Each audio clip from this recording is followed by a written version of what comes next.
जो स्त्री ये 5 चीजें दूसरे लोगों को देती है तो उसका परिवार सदा ही गरीब रहता है। दर्शक बंधुओं, आज की कहानी बड़ी ही ज्ञानवर्धक और बड़ी ही प्रेरणादायक है। यदि इस कहानी को आप लोगों ने पूरा सुन लिया तो जीवन में कभी भी गरीब नहीं रहोगे। श्रोता बंधुओं, आज की कहानी बड़ी ही मोटिवेशनल और बड़ी ही ज्ञानवर्धक है। आप सभी श्रोता बंधुओं से मेरा निवेदन है कि इस कहानी के साथ कहानी की समाप्ति तक बने रहे। दर्शक बंधुओं, कहते हैं कि आधा अधूरा ज्ञान मनुष्य के लिए सदा ही घातक होता है। इसलिए आप सभी श्रोता बंधुओं से और प्रिय दर्शकों से मेरा एक ही निवेदन है कि इस कहानी के साथ कहानी की समाप्ति तक बने रहे। यदि अभी तक आप लोगों ने हमारे चैनल ज्ञानवर्धक कहानी को सब्सक्राइब नहीं किया तो दर्शकों, चैनल को सब्सक्राइब अवश्य करें, क्योंकि आप लोगों के सब्सक्राइब करने से हमारा परिवार बढ़ता है। आप लोगों के सब्सक्राइब करने से हमारा मनोबल बढ़ता है और इसी तरह की ज्ञानवर्धक और नई नई रोचक कहानी लाने का हम प्रयास करते हैं। तो बंधुओं, आइए जानते हैं कि घर की वे कौन सी ऐसी 5 चीजें हैं जिन्हें कभी भी किसी दूसरे को नहीं देना चाहिए।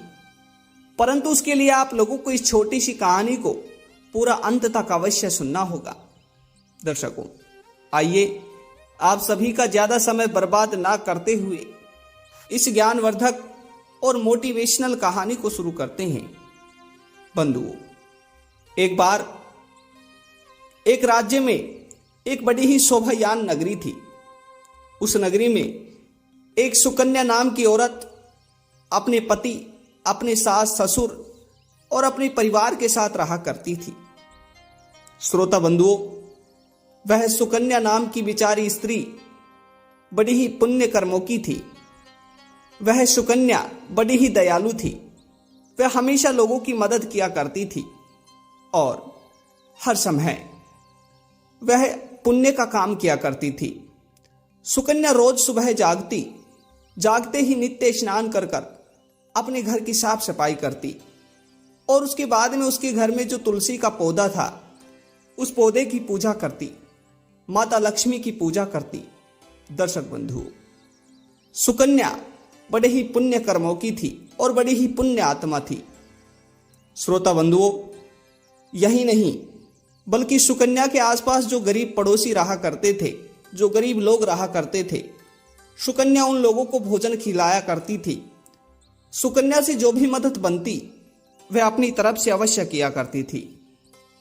श्रोता बंधुओं, इसी तरह गांव के सभी लोग सुकन्या को बड़े ही दयालु स्वभाव के और माता लक्ष्मी के साथ जोड़कर देखा करते थे। गांव के सभी लोग यही कहा करते थे कि यह सुकन्या माता लक्ष्मी का ही एक रूप है। इसका मन, इसका हृदय माता लक्ष्मी की तरह ही कोमल है।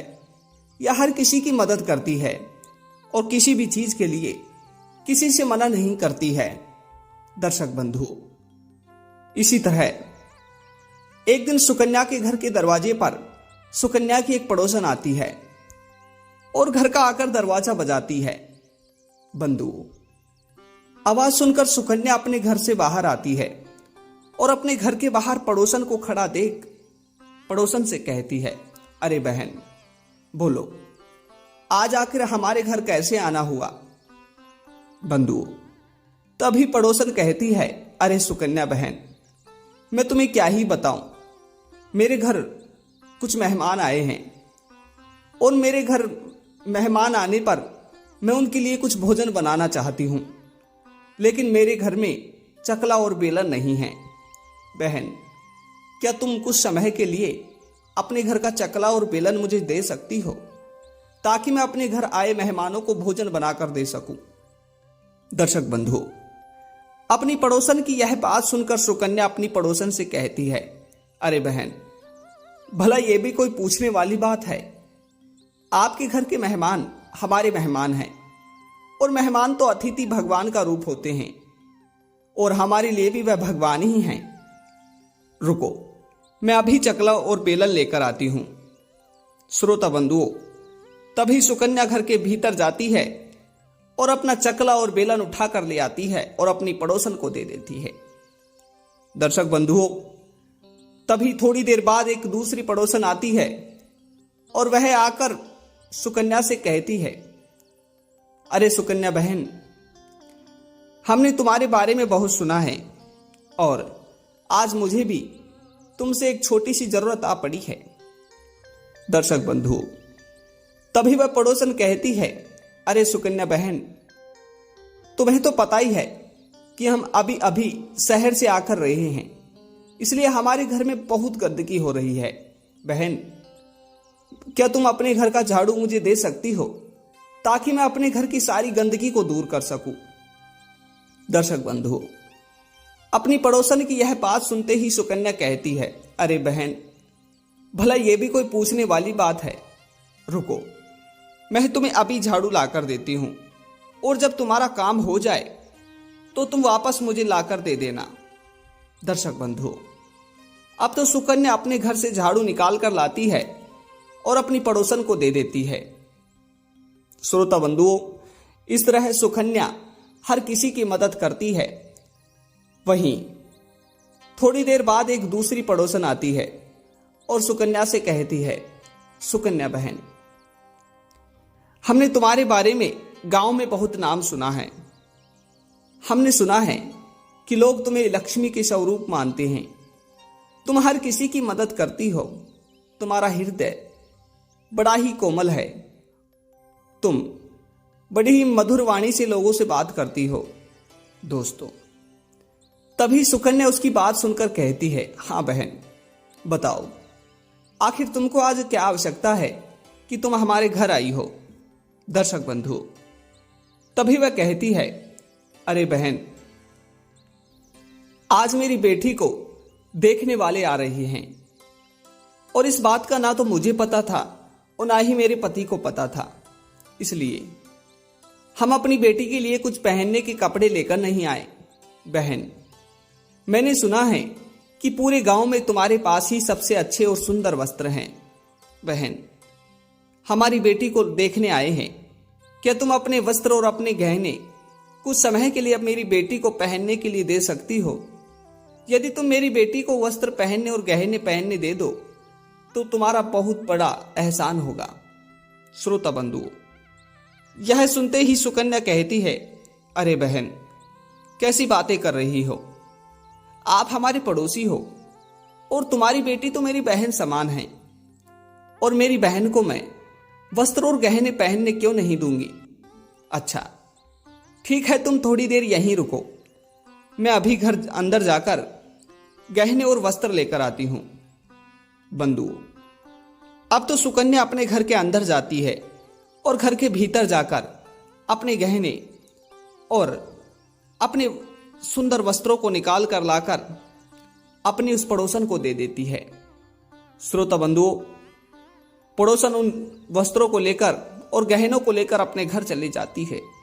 उधर कुछ ही समय होता है, एक और स्त्री सुकन्या के घर के दरवाजे पर आ जाती है और दरवाजे को आकर बजाती है। तभी सुकन्या आती है और सुकन्या कहती है कि हाँ बहन, बताओ। तो बंधुओं, तभी सुकन्या की वह पड़ोसन सुकन्या से कहती है कि बहन, मेरे बच्चे को बहुत भूख लग रही है और हम बहुत गरीब लोग हैं। बहन, मेरे बच्चे के पीने के लिए तुम्हारे पास थोड़ा दूध मिलेगा? इससे मेरे बच्चे की भूख मिट जाएगी। दर्शक बंधुओं, तभी सुकन्या कहती है, अरे बहन, बच्चे तो भगवान के रूप होते हैं और अगर मैं किसी की भूख मिटा दूंगी तो इससे मुझे ही पुण्य प्राप्त होगा, तो इसमें आखिर पूछने वाली क्या बात है? ठहरो, तुम थोड़ी देर रुको, मैं अभी दूध लेकर आती हूं। तो श्रोता बंधुओं, तभी सुकन्या अपने घर में अंदर जाती है और थोड़ा दूध ठंडा कर कर एक बोतल में डालकर उस अपनी पड़ोसन को दे देती है और उससे धन्यवाद करती है। श्रोता बंधुओं, अब रात्रि हो जाती है। सुकन्या का पति और सुकन्या रात्रि को अपने ही घर में सो जाती हैं। उधर जैसे ही सुबह होती है तो सुकन्या का पति शहर जाने वाला था कुछ सामान खरीदने के लिए। तभी सुकन्या का पति जब तिजोरी को खोलता है तो तिजोरी के अंदर ना तो गहने मिलते हैं और ना ही पैसे मिलते हैं। श्रोता बंधुओं, गहनों को ना देखकर सुकन्या का पति सुकन्या से कहता है, अरे आखिर हमारी तिजोरी में रखे सारे गहने कहाँ गए?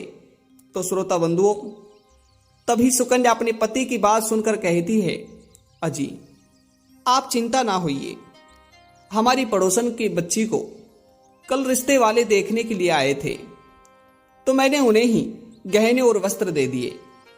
बस वह आने ही वाली है और हमारे सारे गहने लौटा देगी। दर्शक बंधुओं, तभी सुकन्या का पति कहता है, अरे तुम मूर्ख तो नहीं हो? भला अपने महंगे गहनों को कोई किसी को देता है? मुझे तो लगता है कि वह हमारे गहने और वस्त्रों को लेकर यहां से भाग गई है। जाओ, तुम जाकर अभी देख कर आओ। श्रोता बंधुओं, तभी सुकन्या अपनी उस पड़ोसन के घर जाती है और जब अपनी पड़ोसन के घर जाती है तो सुकन्या देखती है कि उसकी वह पड़ोसन अपने घर के दरवाजा लगाकर कहीं जा चुकी थी। श्रोता बंधुओं, अब तो सुकन्या दुखी होती हुई अपने घर आती है और अपने पति से कहती है कि पिया जी, हाँ आपने सत्य ही कहा था, वह पड़ोसन तो अब उसके घर है ही नहीं, उसके घर तो ताला लगा है। दर्शक बंधुओं, अब तो सुकन्या का पति आंख बबूला हो चुका था। उसने सुकन्या को कई सारी बातें सुना दी और सुकन्या से कहा कि मूर्ख, तुम्हारी वजह से आज मैं बर्बाद हो गया हूं। जाओ, तुम इस घर से निकल जाओ, वरना तुम हमें और बर्बाद कर दोगी, क्योंकि तुम हमारे पूरे गांव में सबसे अच्छी बनी पड़ती हो, हर किसी को हर चीज दे देती हो।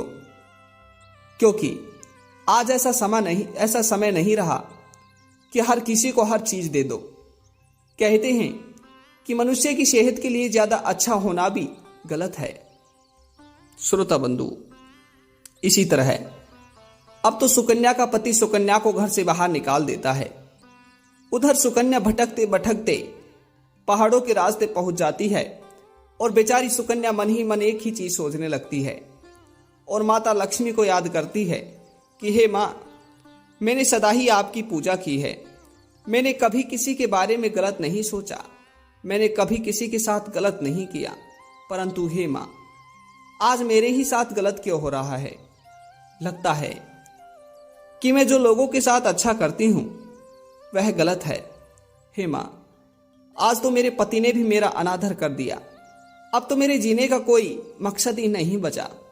दर्शक बंधुओं, अब तो यह सोचकर सुकन्या पहाड़ की चोटी से छलांग लगाने ही वाली थी कि उतने में माता लक्ष्मी सुकन्या के पास प्रकट होती है और सुकन्या से कहती है कि हे बेटी, मुझे पहचान गई? दर्शक बंधुओं, अब माता लक्ष्मी के उस तेज मुख को देख सुकन्या माता लक्ष्मी को प्रणाम करती है और माता लक्ष्मी के सामने जोर जोर से रोने लगती है। दर्शक बंधुओं, तभी सुकन्या माता लक्ष्मी से कहती है कि हे माँ, आखिर मैंने ऐसा क्या किया जिसकी वजह से हमारा पूरा घर ही बर्बाद हो गया?